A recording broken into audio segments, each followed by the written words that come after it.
3 পাঁচা 15, 5 টাকা 30 পয়সা পড়লো ডিম। আর আমাদের বাড়ির সামনে দোকান আছে, খুচরা 7 টাকা করে। কি আনছে বলো ভাই? ডিম আনছি। ডিম উপরে কি গ্লাস সানরাইজ? মশলাপাতি আছে একটু, যেটা বাড়ির জন্য দরকার। এক পাতা ডিম আনছি বন্ধুগণ। এখানে 8 হালি 8.5 হালি ডিম আছে। 8.5 হালি ডিম মানে 30 পিস। 30 পিস ডিম আছে এর মধ্যে, যার মধ্যে এখনই আমাদের লেগে যাবে 6, 7, 8 পিস। 8 পিস লেগে যাবে এখন। 8-9 পিস লাগবে। দাম বলো। দাম এই গোটা পাতা 160 টাকা মাত্র।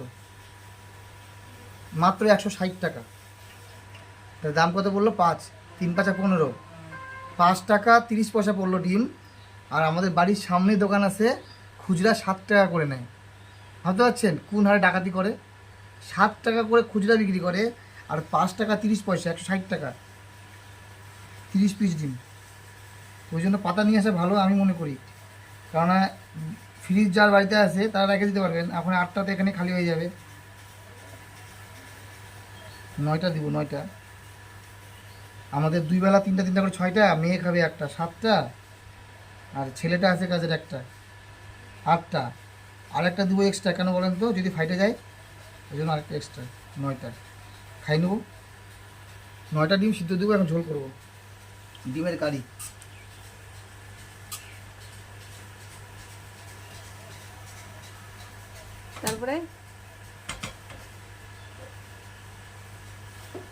তারপরে কি আছে? ওটা দিন মাকে দিয়ে দিই। তোমার মা কি বিদেশে থাকে? মাকে ডিম দিয়ে দিচ্ছ? হ্যাঁ কি গো, এই ভাগাভাগি করতেছে কেন? দেখো বন্ধুরা, ডিম হলো ভাগাভাগি করতেছে।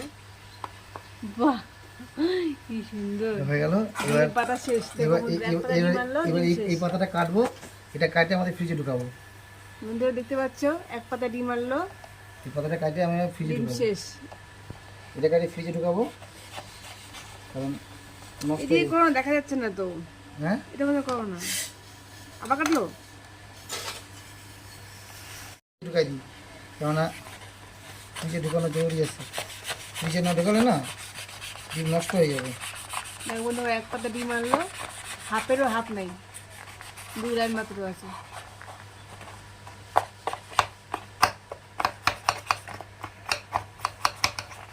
এই কি যে জ্বালা।